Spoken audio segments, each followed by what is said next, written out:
Jadi yang pertama sedekah, teman-teman. Coba buat simbol bersedekah pangkal kaya dan bukan menabung pangkal kaya. Itu intinya sebenarnya. Dan ini diikuti dengan keyakinan tentang janji Allah dan Rasulnya. Karena Nabi SAW sudah mengatakan, Allah berfirman, ya bani Adam anfik umfik alaik. Wahai anak Adam, berinfaklah jalanku, aku akan berinfak padamu. Yang kedua, teman-teman sekalian, tidak ada seseorang yang tidak pernah gagal.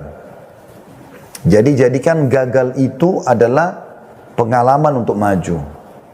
Ini poin juga berhubungan dengan masalah peningkatan skill kita sebenarnya ya, secara SDM. Jadi kegagalan itu sebenarnya adalah batu loncatan untuk sukses. Bayangkan teman-teman kalau kita masih kecil dulu naik sepeda, kemudian kita jatuh sekali aja, lalu kita tidak mau lagi naik sepeda, nggak bakal bisa naik sepeda sampai sekarang kan. Kita harus belajar dari masa kecil kita. Nah banyak pengusaha-pengusaha kita sekarang, begitu dia dihantam dengan krisis, begitu dengan dia kena apalah ditipu oleh orang, dia sudah jatuh, sudah selesai. Dan merasa dirinya sudah nggak mungkin lagi memulainya. Enggak, kita nggak boleh putus asa. Islam menyuruh kita untuk selalu optimis dan bukan pesimis. Makanya Nabi SAW mengatakan kalau di tangan kalian ada bibit tanaman dan kalian tahu besok kiamat, tetap tancapkan. Maka ini juga termasuk poin yang perlu diperhatikan. Kegagalan sekarang adalah untuk batu loncatan sukses di hari depan. Ya. Tentu ini juga ada rinciannya, tapi melihat waktu saya ringkaskan. Kemudian yang ketiga teman-teman sekalian, ini juga tidak kalah penting adalah selalu berdoa. Dan doa itu dimulai sebelum aktivitas. Kan kalau dalam Islam sebelum keluar rumah berdoa, sebelum makan berdoa, sebelum minum berdoa, sebelum tidur, sebelum masuk kamar mandi, ya, sebelum biologis kan gitu. Coba berdoa dulu. Kita kebanyakan teman-teman menjadikan doa ini nomor 30. Kalau sudah mentok, udah nggak bisa lagi, terlilit utang sana sini, sakitnya sudah nggak bisa sembuh, baru sholat malam minta berdoa. Keliru.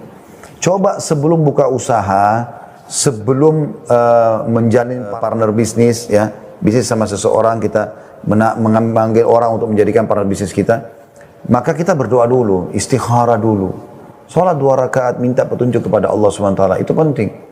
Kemudian yang keempat teman-teman sekalian, bentuk komunitas. Tapi komunitas ini memang harus komunitas yang sehat. Kalau saya sih punya prinsip begini, saya boleh kenal sama siapa saja, tapi saya tidak akan jadikan sahabat kecuali orang yang lebih baik dari saya. Baik ibadahnya, baik ekonominya, baik segala macam. Walaupun saya kenal semua orang, tapi khusus untuk menjadi peningkatan skill, maka ini yang kita beratkan. Bagaimana kita selalu membutuhkan komunitas, karena kata Nabi SAW, Al-maru ala dini khalili. Seseorang itu sesuai dengan sahabatnya, gitu kan. Jadi kalau kita berteman sama orang yang sudah sukses di bidangnya, lalu kita mau masuk di bidang yang sama, kita seperti sudah menghemat 10 tahun, 20 tahun pengalaman dia. Mungkin ini sudah umum lah ya, teman-teman bisa tahu tentang kiat ini. Kemudian yang terakhir, yang kelima, yaitu teman-teman sekalian, Islam tidak pernah membatasi pendapatanmu. Maksudnya, kejar semua prestasi yang bisa, apapun itu sifatnya. Dalam arti kata, kalau sudah menguasai sebuah bidang, kita mau buka usaha lain, buka usaha lain. Dan sebenarnya dengan variasinya pekerjaan, itu bagus. Kayak di masa sekarang kita mungkin ada krisis seperti ini. Insya Allah sudah tidak lama lagi akan hilang tentunya. Pada saat mentok di satu usaha, kita masih punya usaha lain yang bisa menopang. Dan ini sangat bagus sebenarnya.